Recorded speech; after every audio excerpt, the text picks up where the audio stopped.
Hey, Petal. Good. Well, it's afternoon for me, but for you, it's like right on the midday. Yeah, it's noon, exactly noon. How you doing? I'm good, thank you. So happy to see you.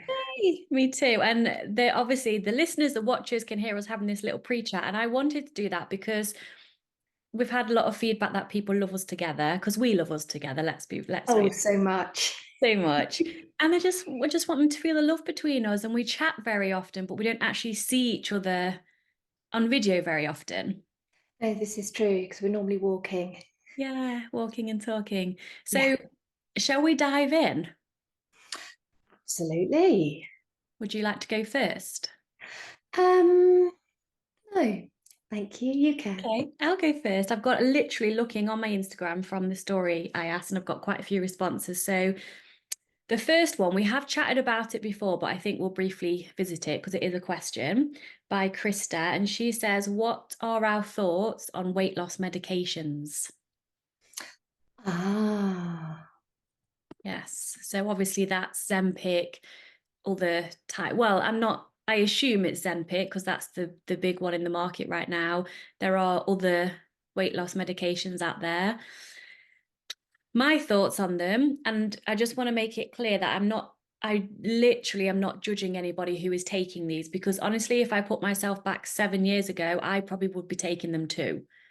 So the mindset I was at, I would have done anything to lose weight.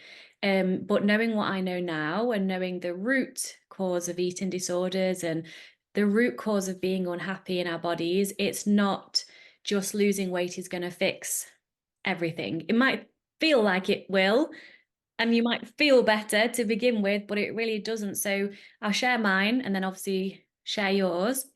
My view on it is it's not a long-term solution, it's temporary, especially if we're talking about Zempic or whatever it's called. There's severe side effects that actually people are getting money back on insurances now from the type of side effects that they're having. Yeah, wow. with it. And it's not actually addressing the root cause. And this isn't me saying weight gain is an outcome of a root cause that we need to solve. But what I'm saying is the weight gain, someone being unhappy in their body, is an outcome of a root cause that you and I can both get to the root of in coaching. So, in my opinion, it's temporary with a lot of side effects and it can be expensive too. So, Yeah, I totally agree. And I mean, realistically, I suppose effectively I did take weight loss drugs because I took laxatives all the time. mm, And the side effects are horrendous, but it's searching for the I'll be happy when, isn't it? I'll yes. be happy when I'm at this weight. And it's not sustainable. It's not, happiness is not a destination. And so, sure, if somebody wants to do that and they really believe it's going to help them, then they're going to do it. Yeah. But finding out what is the cause behind being unhappy and even choosing to realize that you can create your life rather than have it happen to you Mm. and do that inner work and find out what's going on, which is obviously what we both do in coaching. Yeah. That's going to be the long term. That's going to be the I am happy rather than I'm happy when. Mm. Oh, I love that. Absolutely. So true. And again, just to clarify, I would have probably been the person who would have literally given my left arm to take this drug if it was going to, promise me with magical weight loss without me having to do anything. But, you live and you learn. And I never did that. It wasn't available at the time. I did take illegal weight loss drugs when I was in the eating disorder that had a lot, everything has side effects and they're not safe. Mm, absolutely. And the answers to everything that you think you're going to be happy when you have this income, when you have this house, when you have this car, when you get that outfit, they're just artificial goals, really. Then the happy doesn't come from owning something or being a certain weight or having a certain income. It comes from a choice and an acceptance of who you are. Mm. And that's what we do. That's what we're all about. It's not a quick fix, Oh God, no. It's a journey, but it's the best journey. I speak for myself that I've ever been on and continue to be on. Way better than when I lost weight and did have the abs and was doing the fitness modeling and all the praise. That felt great at the time, but I was petrified of losing it. There was never true happiness in the moment. There was fear, fear, fear everywhere. Always fear, so much fear. And yeah, the journey to recovery, I think, just morphs into a journey of discovery where you just get to look and find different things about you all the time. I mean, even yesterday, I learned new things about myself. So you're I know laughing. what happened yesterday. Maybe you can share if you want to, because otherwise it's like an inside joke and Oh, it bring is, our isn't listeners it? in. I will share. And I would have been so mortified by this, and I would have never ever shared. I would never have told you. I would have just been so mortified and thought that, oh God, I would have just hated myself, thought everything was wrong with me. Mm. Um, so what actually happened? My husband and I went for a walk in the New Forest, which is a huge national park near us, and we've got two dogs.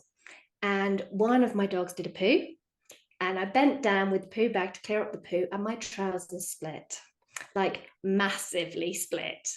I heard the big rip, and I thought, oh bollocks! This was like 3 minutes into our walk. So I was like, immediately, actually, I had in my head a voice from my childhood telling me, oh, that happened because your bum was too big. And that was the first thought that came into my head. And I just said to myself, well, then it would have happened to all my clothes. Yeah. And it hasn't. And my bum is my bum. And it doesn't really, the size of it is just the size of it. That's that. It's not too big, too small. It's just there. And so I stood up. Luckily, it was really sketchy weather because I live in England.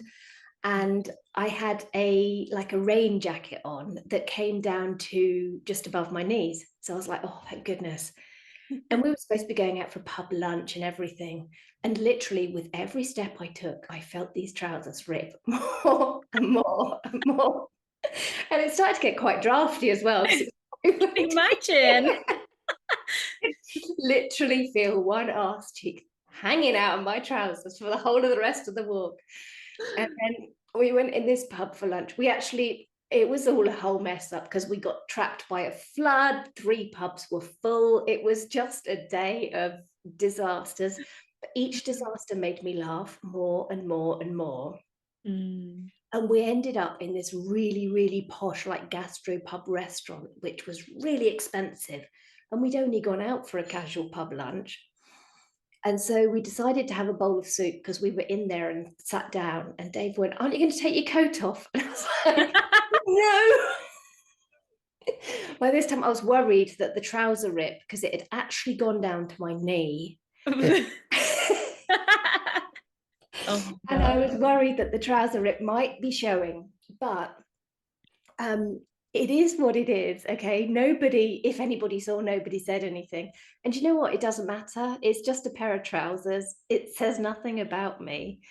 And it says nothing about my body size. They're just trousers and it doesn't matter. And I was able to, instead of just saying, we've got to go home and literally putting a stop to a nice day out, even though it was disastrous, it's funny, disastrous, and it's memorable. Um, and I was able to just enjoy the day and not be a victim to judgment. Yeah. Wow. I love that you've shared because so many people can relate to where they've perhaps done the opposite of what, or they would have done what you would have done before you chose recovery, like I would have as well, but you just used the tools that you've learned and just brought humor into it and actually thoroughly enjoyed. Did you enjoy the day? I did actually. It Okay. was funny. We laughed so much. I mean, we were literally, I had half trousers on, my bum was hanging out, we were covered in mud. in this really posh pub, thinking, oh my goodness, all these people dressed in their finest and me with my bum hanging out. I Only mean, ordering soup to yeah. try and save like hundreds of pounds. I know. Well, we already had a dinner at home waiting for us, so it was just going to be a casual lunch. That's so funny. Wow. So Oh. yeah, no, we just laughed. Um, and that's so different from what would have happened, because I wouldn't have even told Dave what had happened Mm, back in the day when I was in the eating disorder. I'd have said, I need to go home now. And he would have been like, why? I'm not telling you, I need to go home. And I would have been really funny with him. And then I just would have come home and hidden for the rest of the day. And mm, he would have had no idea what had happened, whether he'd done something to upset me or anything. He would have no idea. yeah, But we were able to just laugh. that's beautiful. Oh, all right. Next question. You go with one of your questions. Okie dokie, right, let me have a look. Now, they're both, well, I've got three actually. One of them is just really lovely from Bri or Brie, who just says this is not a question, but just wants to thank both of us for everything we do to help people with eating disorders, which is Oh, just so lovely for her to reach out and say that. So thank you so much. thank you, Brie. Now, actual questions. How to stop moving all the time? Mhm. I just can't sit till the evening or don't have, and I'm not going to say numbers, but a certain amount of steps done each day. Yeah, How to be okay with not moving all the time, really, basically. And that's quite a big question, isn't it? it is. I'm being polite and holding back because I asked my question and went first, so I'll Okay, give you space. so logically, when you think about it, you know that when you're thinking in your rational mind, right, and not with the eating disorder thoughts, you know that you don't need to complete a certain amount of steps per day. You know that you don't have to keep busy. When you're being rational, you know that, but it doesn't feel like it. And I really want to acknowledge that logically knowing and feeling are very, very different things. And Mm, it feels like you have to keep going, and it feels terrifying, and it feels like somehow something terrible is going to happen if you don't complete this amount of steps. But check in with your logical brain, first of all, and ask questions around why and is it true? And is it true for everyone, which is a biggie because we're yeah. not unicorns, even though it feels like it. Feels like there's one rule for us and a different rule for everybody else. But when you have accepted and acknowledged that even though it feels this way, it's not, that logically you know it's not true, you don't have to complete this, then accepting with love and compassion that your feelings are different Mm, and showing up as your logical self to reassure the scared part of you that even though you feel this, nothing bad is happening and it's not true. mm.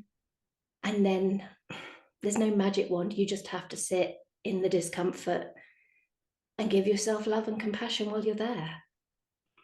Yeah, I agree with that. And then to off the back of that, how can you support yourself in your environment to take that action or non-action, however way you want to look at it, to stop the movement? So number one for me was to get rid of my fitness tracker, which told me how many steps. Yeah, really great point.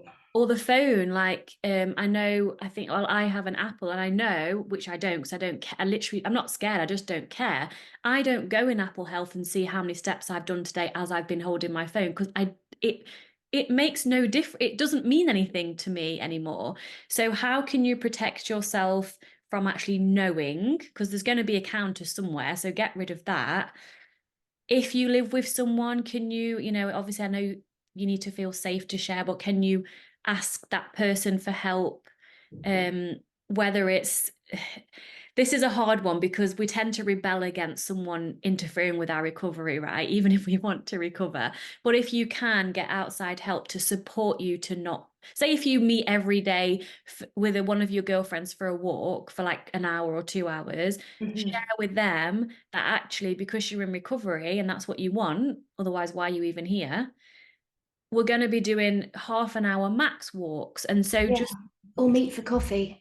yeah, meet for food instead. Meet for Yes. coffee and for food instead of the Yeah. walk. Yeah. And that reminds me that when I was working with you as your client, you shared with me that you used to go to the cinema to practice sitting. And I started doing that because at home it's very, very easy to distract yourself, to pop the washing out, to wipe down, to you can find a million jobs and you can always find something to do. And you can sit down for 5 minutes and then get up and distract yourself again. But putting yourself in a situation like being at the cinema, where when you get up, you'd actually be disturbing other people and it would feel like a bad thing to do, Mm. it's great practice to sit still. I mean, the first few films, I don't even remember what they were. I was so distracted by my own discomfort of I felt like my skin was crawling. I just wanted to get up and get out of there. And I was just trying to focus on my breath and focus on staying in the chair. Yeah. And so it's just a practice of sitting still and, yeah, distraction to begin with when you're not wanting to do stuff. And I, watching other people. Like I yeah. learned a lot from my now husband, Wouter. So I don't want to use the word lazy because that's literally the fear of what we fear as those that are in recovery. Wouter, my husband, he identifies as lazy. So it's not me labeling him lazy. He does. So, watching him, although I didn't want to be like him because I did see him as lazy, not anymore, but watching him or other people actually just sit down and be okay and not fidgeting and not moving. And I used to have a stand-up desk and I got rid of that. I actually started coaching standing up. And I think I even shared, this was a few years ago, I shared that without me realizing it, because it wasn't conscious to me, that was an old ED behavior. I pretended, but I believed myself that it gave me more energy, it's better for the client. But actually, if I was to fully get honest with myself, it was so I wasn't sat down all day. Mhm. If you want to fully recover, which I'm assuming this person does, else they wouldn't have asked the question, the uncomfortableness is going to be there. I was going to start off by saying do it in small steps, but that actually prolongs it and makes it worse. I think so, yeah. Yeah, so just go cold turkey as much as possible. Support yourself with your environment. Get a coach so you can obviously share, and then the coach can be like, I felt that too. This is what I did. Like the cinema example, great thing for bringing that up. And it is a case of, it sounds so, I don't want to say just not moving, but it is that, but there's more Yeah. beneath that, isn't there? Yeah. It's allowing yourself to be uncomfortable. Yeah. Yeah. And And choosing recovery, what do you want most? yes, Yeah. yeah. Because as you said, when you look around, other people sit down lots Mm. and nothing bad happens. It's okay. It's a normal human behavior. And we're not saying don't take care of your body and don't do any stretching or don't go on a 20-minute walk in the sun to, like, we're Mm, not saying don't do anything, but what's disordered and what isn't. And until you can separate that, you do need to stop, because otherwise the eating disorder will have a little hook on you and then you'll yeah, convince yourself that, oh no, it's because I want to, but really it's not yet, because you need to separate yourself from that and then you can start yeah. introducing normal I movement back. I stopped completely. I didn't even walk the dogs for a while. Yeah. And it was so hard. It really was. But I'd always told myself, oh, I'm just a really busy person. I just like to be busy. And Mm. I convinced myself, and I did believe it. I Yeah. believed myself that I just had all this energy, and it was fine to be doing from 4 o'clock in the morning till midnight every day, never sitting down. And now I've actually discovered I really don't like being busy all the time. Mm. And it was a false belief. I Yeah. really like having time to just be. Mm. Me too. Me too. Right, let's have a look at my next question.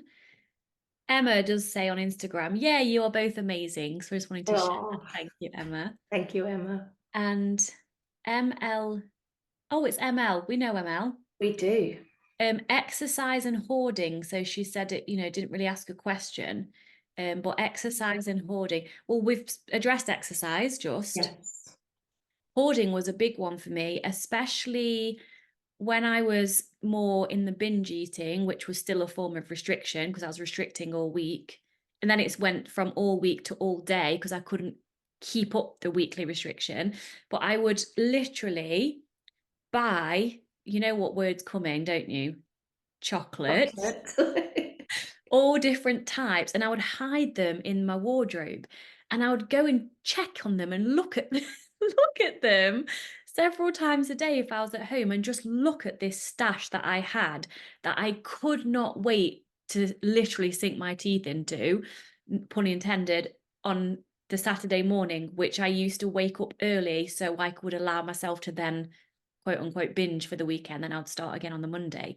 So I definitely hoarded food. So I would go out every day and buy something to add to my stash because it was exciting to me. And this was because I was obviously starving myself. I was denying myself what I really wanted. And I enjoyed that excitement. I enjoyed the hoarding until the binges happened. And then, as you can imagine how shit I would feel, I would start all over again every Monday. So I did hoard food. I don't, because people hoard stuff as well, don't they? Did you hoard stuff? So I did actually hoard food, even though I didn't ever binge. Yeah. I used to get very expensive chocolate and stuff, like all organic and pure. It was very orthorexic chocolate. Mm. And I used to hide it, and I used to go and sniff it. Oh, yeah. I used to sniff the wrapper and Yeah, I never used to eat it. And sometimes I used to just like lock myself in the bathroom and just like open chocolate and just touch it and sniff it. And then I would throw it away because that was then contaminated because I'd opened it, yeah. which is really strange. Um, so I kind of did, and I kind of didn't hoard stuff. I hoarded clothes. So I used to buy so many clothes. I used to buy dresses all the time, and I Mm. would wear them once, maybe twice, because, and it was all for validation. It was all for somebody to say, oh, I like that dress, or you look nice in that. And it was literally just for that. So I used to just keep on buying and buying and buying and buying to keep trying to get that bit of validation, that bit of something to make me feel good, Mm. because I had no idea that you could self validate, that it could come from within. It was literally did not have the clue. Yes, yes, I feel that. And then I would say hoarding in general, obviously being an expert, both of us in eating disorder recovery, it's from scarcity, Yes, it is. scarcity. It's from a place of lack. So whether it's toilet rolls, whether it's, I mean, I say I'm organized and I do, let's say bathroom cleaner, I'll have a few in the cupboard in case I run out. But I think that's logical organization. Whereas Walter will, let's say he's drinking milk, he'll finish the milk carton and he'll be like, oh, we've got no milk left. And I'm like, well, yeah, that's why you like plan ahead and have a backup. But I know that people can hoard like in extremity. And that's just from a place of lack because the body's in a fear response, the body's starving, you're not getting enough. So to get enough, at least if you've got it in your environment and you can look at it and be around it. So a lot of people in eating disorder recovery or eating disorder, I know you did a lot of this, cook for other people, bake for Oh, all the people, time. Yeah. all around food, but not actually eat it. But at least you're like smelling it as long as it's not ice and sugar, because then you can't smell the calories. You're around the food, but you're not actually having any of it. Yes. And also, I think that the hoarding, because you're living in fear, Yeah. constant fear, the hoarding of anything creates a feeling of safety. Yeah, you've got enough. It just Yeah. in case. Yes. It just creates a feeling of control and a feeling of safety Mhm. because you feel so unsafe all the time. So Yeah, anything you can put out to make yourself feel safe, you will. yeah. So true. So to let go of hoarding is to, of course, fully recover and to show your nervous system that it's safe without having a backup. Well, Yeah. without, being an organized person. It's safe to just actually consume what you're buying, and it's safe to live in food freedom and in self-love. And then all of that just goes. Yeah. It does so much. It including like all the perfectionism, all of that, all the OCD behaviors that Yeah. are related to living in the survival response just gently fade away. Mm. They really do. There's no like extra work to do. It's all the same Yeah. work. And it's miraculous, isn't it? How, like when we started working together, and obviously you was a perfectionist, and I was like, right, put those pillows on the floor off the sofa and leave them there all day and go and look at how annoying they are to you. I Like, tried to cheat, didn't I, first of all, by not going in the room where it yeah, was. And you're like, no, you've got to go and sit in there and look at them. I was like, no. yeah.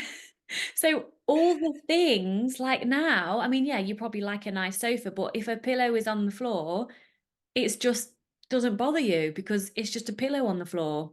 Well, as I said back then, you started a trend and the dogs still put them on the floor every bloody day. So There you they're go. always on the floor now.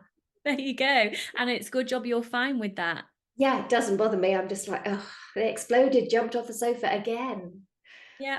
And so it gets you to recovery, gets you to a place of just peace. There's no I'll be happy when, because you get to be happy now. There's no I'll be happy when I've recovered in the perfect way, because you understand that recovery, I want to say it's not a lifelong journey, because it's not, because we're fully recovered. But what I mean by lifelong is you get to know about yourself, like in all these Yeah, different ways that you couldn't if you were in their eating disorder, because recovery opens up so much more for you. So it is a constant journey of getting to know who you are as you live in complete food freedom and self-love. And everything just, yeah, fades away that doesn't serve you anymore. It's really cool. yeah, it is. And even you said we get to choose to be happy. We do, but we also get to acknowledge and accept that nobody can be happy 100% of the time, and that it's actually okay to have all the different feelings and be Definitely. okay with having them rather than be terrified of feeling them. Yes, because I can feel deep sadness and actually enjoy feeling sad, because underneath, like, the foundation of my state of being now is just peace and like fulfillment in a way. That's like the base layer of me. So I can feel sadness, grief, joy, but underneath it's just this peace and fulfillment. And happiness does come and go, but is a difference, isn't there, between being the fear and being consumed by it and Yes. literally wanting to die or crawl out of your skin, than feeling fear and actually knowing that I'm not the fear though. So I'm going to Yeah, be okay. absolutely. And yeah, you can feel everything and it's okay. And that's Yeah. part of being human. Yes, exactly. Next question, lovely. Okie dokie, right. Well, this is from lovely Rita, who says, I am petrified of stopping restricting because I know I will then want to eat a lot, and this scares me. And we had a couple of little conversations after this because I wanted to clarify on, was it the eating a lot that scared her, or what was the actual fear about eating a lot? And it was all the fears, the weight gain, the judgments, the not being happy in my own body, just all the fears, everything together. And underneath, just not being good enough, not being lovable. Mm. So this is I'm gonna invite you to go because there's just so much to say. There's And so much. There's so much. Well, first of all, good coaching and getting to the root, because before you went the extra mile, I would have then, of course, said, what's the real fear though? Because the behavior is a fear, yes, but what's really going on? Because, and you've dug deeper. So you've done our work for us, right? The root cause is yeah, if she did gain weight, if she was judged for what she was eating, she would feel like she wasn't good enough and they're therefore unlovable, which is yeah, the ultimate rejection for a human, right? Which could mean death, because as a child, if you don't love babies, they literally die. So yes. it feels like death. So was it Rita? Hmm. Yeah, so Rita, me and Julia really understand how you feel right now. We've both been there. And so how would I start this is I would start by saying, what do you want? Because you get to choose what you want. Like, I know that some people in the depths of eating disorder don't even know what they want, like, don't feel worthy of knowing what they want. But if you get clear on what it is you want, and I'm going to assume, I know we shouldn't, but you're not here in front of us, that you want what Julia and I have: food freedom, self love, like peace, fulfillment. So if you want that, I've said this a million times, but it's so key. And I needed to hear this a lot. You cannot get that unless you go through the fear. You can't. It's impossible. And what we try to do, I'll hold my hand up. I used to try to do this too. We try to avoid the discomfort of the fear as much as possible by trying to like go around instead of through, over, under instead of through. But yes, we can support ourselves through, but there's no way round, over, under. There's no shortcut. There So is nothing, no there's one, nothing like nothing. that. So, first step, environment. People around you, like if Rita, you have a partner, can you speak to your, because I think you said one of the things she was scared of was it judgment from her partner? Just judgment from others, just general judgment. I've no idea whether she has a partner or not. Okay, so these people, I like to ask clients when they say something like that, who are these people that you're afraid, like, are they people that you don't know? Are they just completely made up people? Are they like genuinely people in your environment, in your family? Like, who are these people that you're afraid of judgment from? And then if you can speak to these people, that, this takes vulnerability, but vulnerability is, great for your healing. Speak to these people and share what you're afraid of. Like, I'm wanting to recover. Part of recovery is following my mental hunger, my physical hunger. And it might look from the outside in that I'm eating a shitload of food.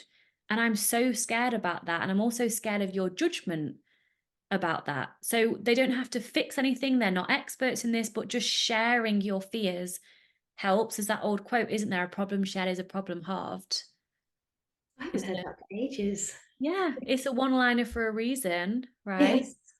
So then set yourself up for support as much as possible.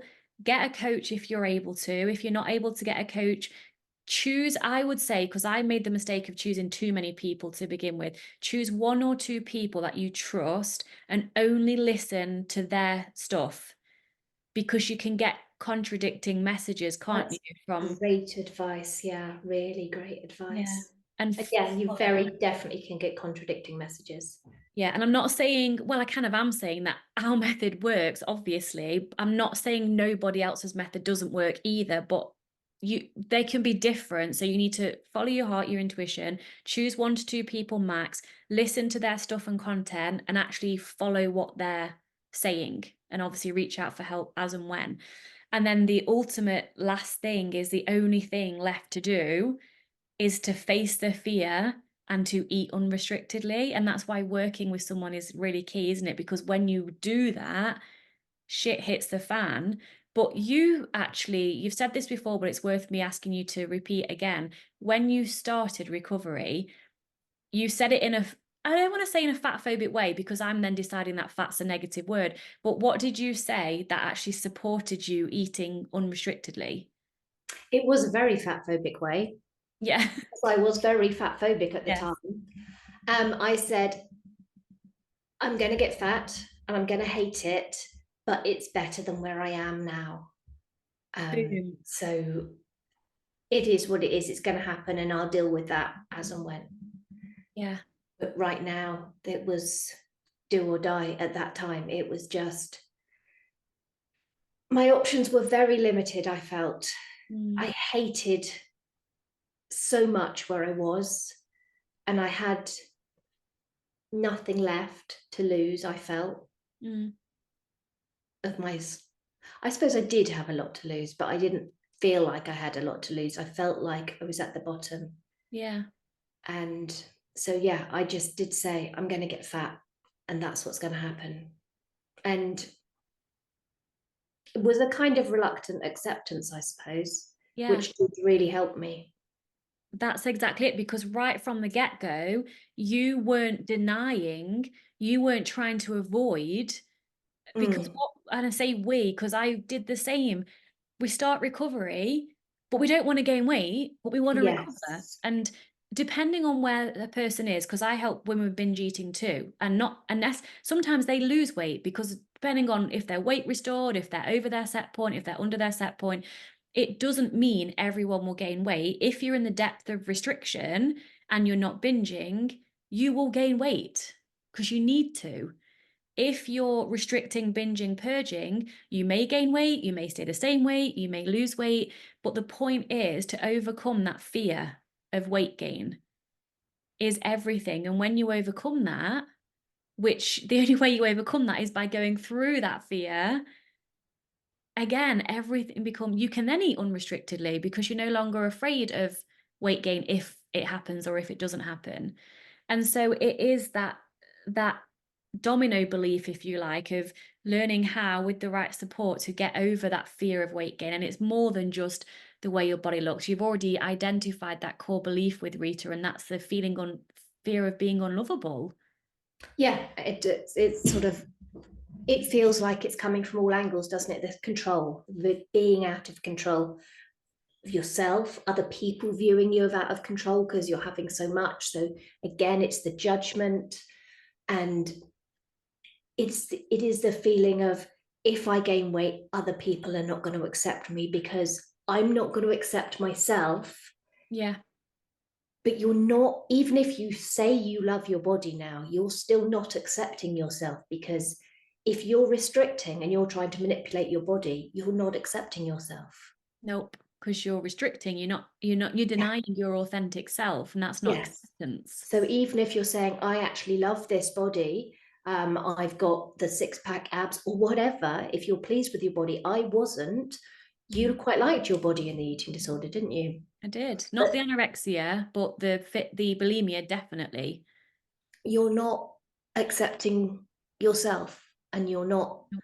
liking yourself. You're liking a manipulated, sick version of yourself Yeah. physically, but you're not liking how that feels. So Yeah. you have to change something to feel better. And that something has to be the thing that's going to take you towards the person you want to be Mm. emotionally, the person you want to accept, the person you want to love. Mm. And you can't accept and love yourself if you're not being yourself. Oh, yes. I want to say more, but I'm not going to because that needs to end on that question, on that point. So, Rita, I hope these words of wisdom and love have helped because I've got quite a few questions. Oh, just keep firing away then. Okay. This is a quick one, so let's do this as a quickie. This is Okay. from lovely Yaya. What is the greatest pleasure with food today for each of us compared to before recovery? For me, the greatest pleasure now is that I'm actually able to enjoy food without feeling guilty after eating it. That's mine. Just no fear. Mm, Just to not have any fear at all over food. Just that. It does, there's literally no fear. I can just eat. And that's the most incredible thing, because I never thought I'd be able to. yeah, So that is a huge pleasure. huge. All right, next one. This is from Recovery with Shan. So she says, How to start finding your inner identity again when all you've known is an eating disorder as an identity. That's a big question too. It is a big question. We actually did do an episode on this. Yeah, so in the nicest possible way, what was it called? Because then I can link Let it me for look it her. up. Yeah. I think it was Finding Your Identity. Oh, that would make sense, wouldn't I it? think it really was. Yeah, have a little look because I will then link that because we go in depth with We it. I mean, do. we can answer it briefly now, but it would be better for you. You deserve for us to go in depth about that. So, was it with Carla? Um, it might have been. We'll find it and we'll pop it. Make sure you and I both make a mental note to not forget that. Hold on, I'm going to actually write a physical note. Yes, it was Finding My Oh, New Identity. Yeah, and Carla was with us too, and it was on. I released it on the 26th of July, 2023. so 26th of July. I don't know if I've got that one. If not, I'll just put Oh, maybe. Yeah, maybe it was before we collaborated. maybe, but I'll put that one in, yours in. So finding my new, Okay. because I'm in it, It's episode starring 19 Victoria, of right? mine then. Yes, with Carla and Victoria. Yes. Okay, So yeah, we did do a whole episode talking to that. we Um, did. So we'll because it answer. is scary, isn't it? It is, you just Yeah, feel like, I don't know anything except the eating disorder. yeah. And if I remember, we said the essence of what makes you you, the way you love other people, the way you care about people, the way you want to be kind, the way you have concerns and you show up for others, that stays. And that is who you truly are. That the love, the care, the just wanting people to be happy, Mm. that's there and it becomes part of you for yourself as well. Literally words out of my mouth. Ah. That's exactly it. So that's who you are, but you Yeah. can listen to that episode and it'll help you. I don't want to override you, Julia. How many questions have you got left? I'm done. You're done. Yeah, Okay, great. So done. then we've got, looking at the time, this should be perfect. We've got 3 left. Oh, okay, that's a long one. Let me just wait that till the end. Okay. This is also a long one, but I think it's quite a quick answer. This is from Michelle. Hi, Victoria and Julia. I have a question around weighing myself. At the start of my recovery, it was decided between myself and my therapist that I would blind weigh. This wasn't that difficult for me to do. I know lots of people would find this hard, but I always hated seeing the number. So it instantly helped me moving forwards in recovery. However, 2 years on and a couple of different therapists later, it was suggested, and my tone of voice is going to change, so it's going to be obvious what I think of. 2 years on, it was suggested that I start seeing my weight again to help me realize it's just a number and that it would be an important part of the recovery process. But this has been massively triggering for me and has slowly become an obsession again. Now, regretting going back down that rabbit hole, with your experience, would you recommend not weighing myself, or do you see this as being part of the recovery process to self acceptance and just seeing a number and it only being a number? It's a number. What does it matter? Why do you need to know it? Right? Why But the I fuck? don't know what I weigh. Do you? No. Why the fuck do you need to? And I get, okay, let me just rein myself back in and be polite. Why do you need to exposure therapy yourself with your weight to get used to it just being a number when it's like a huge fucking part of any kind of disordered eating and eating disorder Absolutely. hellhole life? Yeah. Why? I cannot see any benefits. Through my recovery, I've had various times where I felt like I needed to know my weight. Mm. One time I got on the scales, and well, that was a really stupid thing to do, Oh, and was it made was me I feel, with you at that point? And I was yeah. like, why did you do that? I was like, I thought I could handle it. And I couldn't. And it made me feel awful. And literally, that was the power I gave a number. Yeah. And it doesn't mean anything. And yes, I have had to be weighed. And I had to be weighed for a DEXA scan. And I asked to be blind weighed because Mm. I did not see any benefit in knowing that number. And exposure therapy for that, I can't see the benefit. For body image, for seeing yourself, because you cannot not see yourself, 100%. The more you allow yourself to be present with your own body, the more you get used to it. But the number, no, I can't fathom. A lot of therapists and stuff really focus on this, and Mm. I can't see any benefits at I all. see zero because I understand if, like you said with your body, I understand if weighing yourself was something you have to do as a human every single day. Of course, it would make sense to then, Yeah. understand and learn that it's just a number. But because we do not ever need to know our weight unless a doctor needs to prescribe you with medication or in a circumstance such as yourself, a scan, and you can still ask to be blind weighed and not Mm. commented on your weight. You never need to use it for the rest of your life. No, So you don't. there's stop weighing. So, Michelle, glad you asked the question. You do not need to weigh yourself because ultimately, when you take full responsibility for your recovery, you know if you're losing weight, gaining weight, just by knowing your body, your Yeah. clothes. It's not like you need it to, because some people say, I'm curious of your thoughts on this, Julia. Some people say, I'm not saying they're lying, but I've heard a few times, I weigh myself just to make sure I'm not losing weight. And I'm like, hmm. Tell me more. Yes. No, I have heard that. I've heard that quite a few times. And in very early recovery, if you are very, very underweight, like your physical health is at risk, your organs are failing, then there is a medical reason to know that you are not losing weight and that you are actually gaining. But you still don't need to know that number yourself. No, You can no, be blind weighed. Only your doctor or healthcare provider needs to know that number. So there is no need. There's, no. I With mean, you. yeah, one of the first things we do to babies when they're born is weigh them. But why? I know it doesn't really matter. Again, there is a medical reason to know that babies always lose weight after they're born, Right. and to know that they then start gaining again and that they are starting to thrive. But we just then seem to think that we need to know our weights, and we don't at all. It doesn't, there's no benefit. It's like, I don't know how many centimeters long my hair is. Me neither. It's a lot. It's long. Yeah, I have no idea. Does it make any difference to my life? No.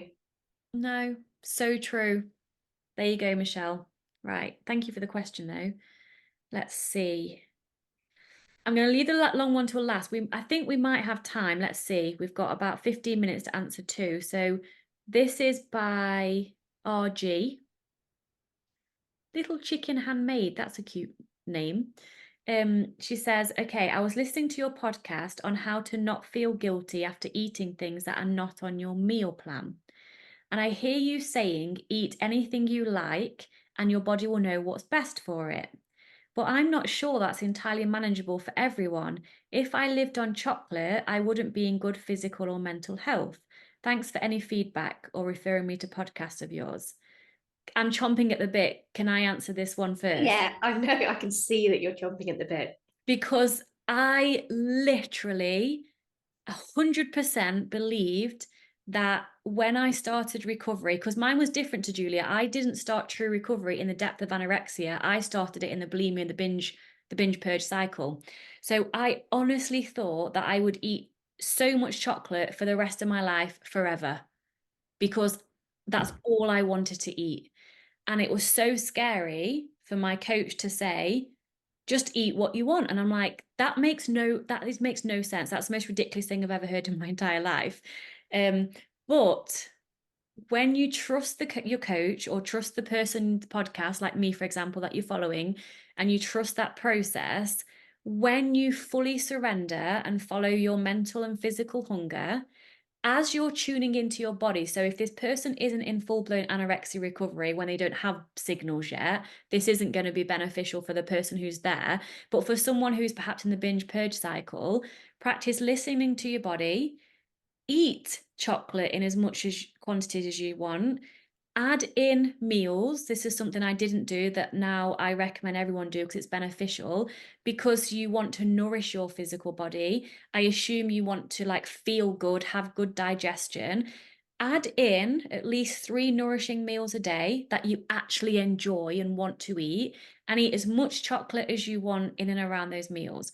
And that is not irresponsible, even though people who don't understand this work think it's really irresponsible for me to say that.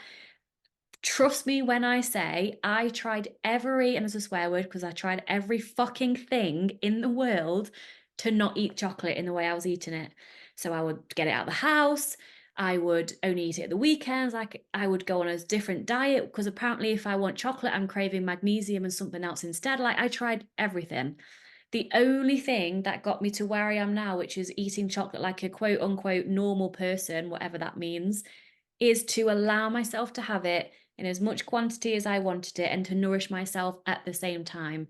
And trust your body knows how much and when it wants it. And over time, it will change because I had kilograms daily and it wasn't good for my health and I didn't feel good, but I started to add in meals as well, trusted that and kept allowing, didn't restrict because that would have sent me back to square one.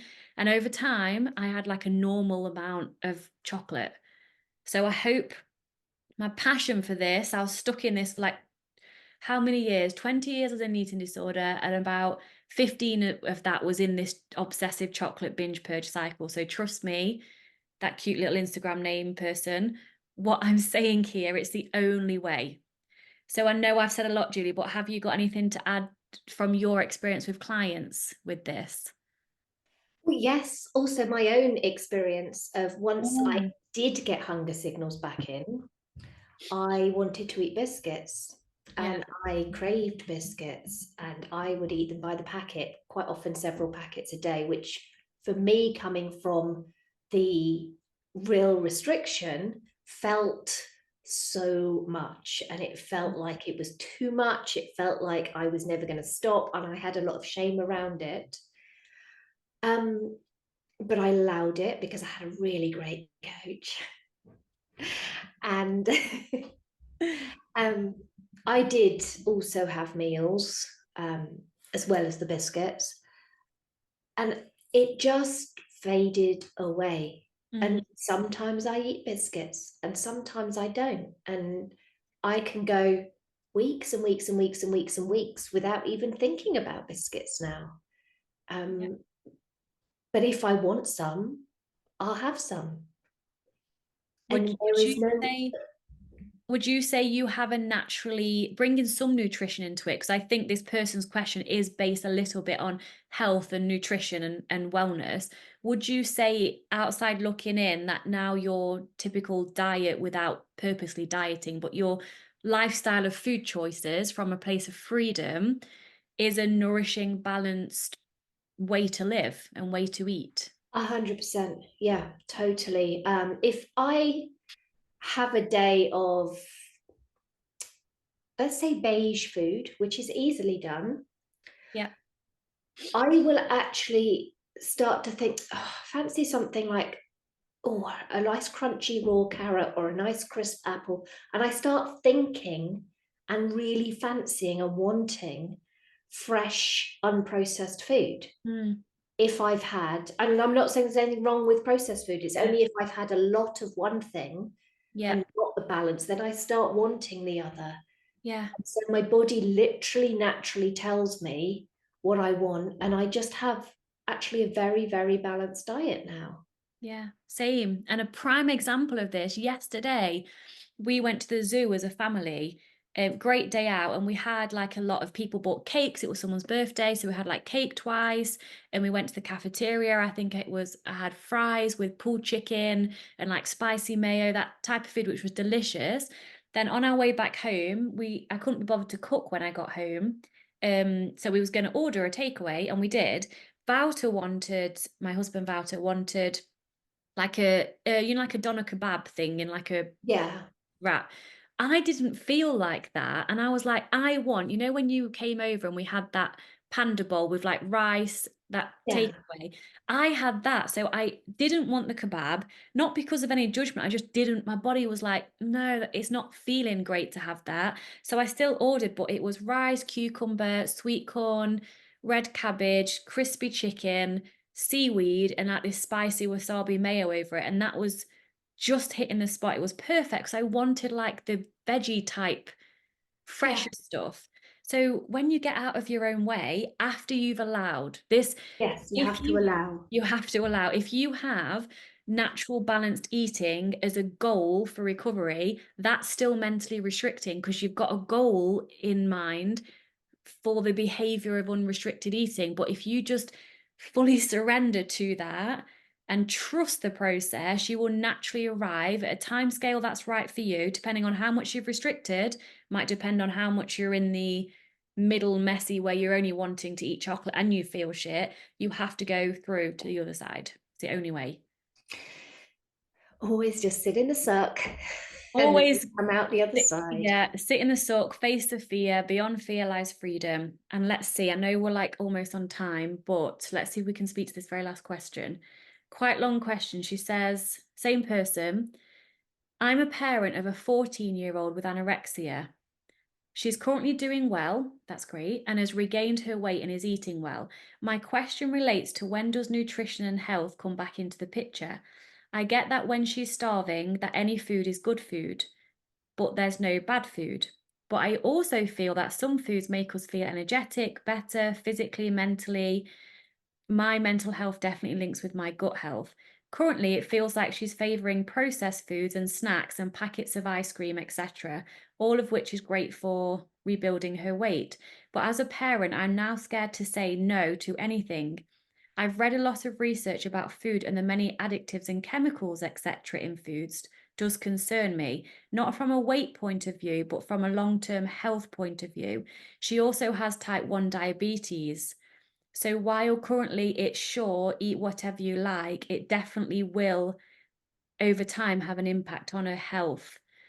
That's a great question because there's a lot in there. We did speak to a lot of it in the last one with in terms of Yeah. allowing. As a mum, do you want to speak to the mum Yeah. aspect of it? So when you've got children, you are literally fed all this like ideals that you're supposed to stick to have healthy children, to give them a healthy future, and you should never allow them to eat junk food, you should never allow them to eat processed food and all this sort of thing. And that messaging is really, really strong, and it's really hard to not follow it. And I know I did follow it for so very long. Mm. Not, but I thought I was doing the right thing. Yeah. I really did. And that's a whole nother story. But what you feel about yourself and your food and how you feel is so much more damaging than anything you're going to put in your mouth. Yeah. The negative thoughts, the stress hormones is going to be so much more damaging. So keep allowing her to have whatever she wants to have, Mm. and encourage the nutrition as well. So again, back to what we just said, Mm. allow, have whatever you want and have stuff to nourish your body. Yes. So Exactly. it's both, and her body will naturally start to settle. Mm. She's going through so much at her age, not just recovery, that transition from a child to an adult, the hormones, the everything. Mm. Just it's a massive, massive transitional time of life without an eating disorder. So putting an eating disorder on top is so hard. So just allow and love and compassion, and literally just being, I'm going to love you whatever size you are. I'm going to love you whatever health you are. I'm going to love you because you're you, and that is enough. Mm, And that's the message that she needs to hear, not worrying about her future or her health, because where she is now is all you need to worry about. The future will unfold and sort itself out if the now is accepted and okay. mm. And her health now is 1,000 times better than in the anorexia where she was avoiding foods with chemicals in it. Absolutely. Yeah. And So, like you said, Julia, any kind of chemicals even, and I'm not a science nutritionist. In fact, I am qualified and certified in the science of nutrition, but I'm not, what I'm even saying here, the chemicals that are in our food, they've had to go through some kind of approval somewhere. absolutely, yes. So it's not like America's not as high level, whatever word I'm looking for, as the UK, I think. Strict. Yeah, that one. It's not as they let more in, but still it's got to be approved. So to trust that whatever chemical she's eating in food is way better than the restriction, living in fear around food, the eating disorder. And the body knows what to do with it. If it doesn't understand what it is, because the body's like fats, proteins, or carbohydrates, and it kind of divides it. If it doesn't know what to do with it, it will just pass it through the body.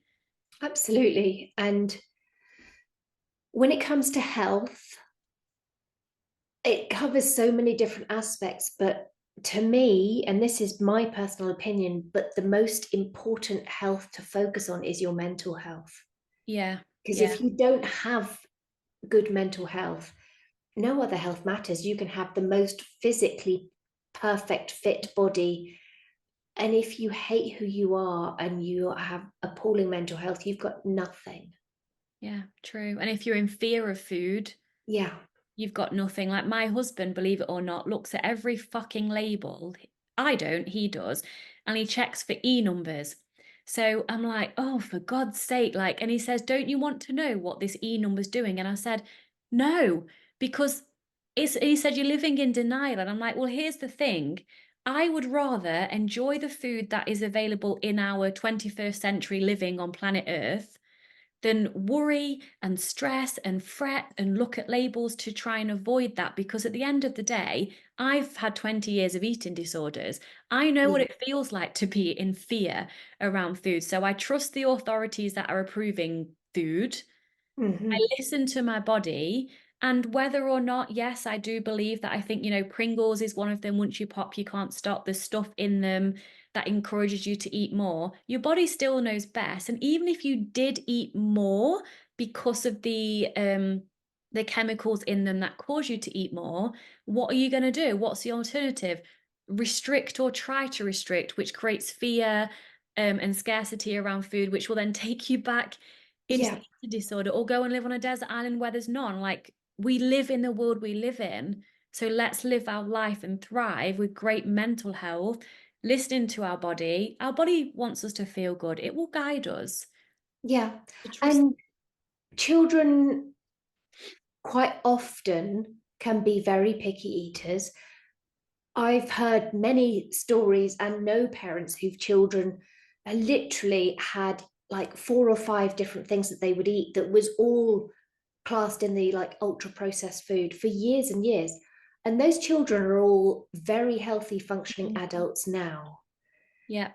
And just by allowing them to do their thing when they needed to do their thing, they naturally want to explore, they naturally want to open up the world. And a 14-year-old is very, very different from an 18-year-old Mm. to a 25-year-old. And she's going to change.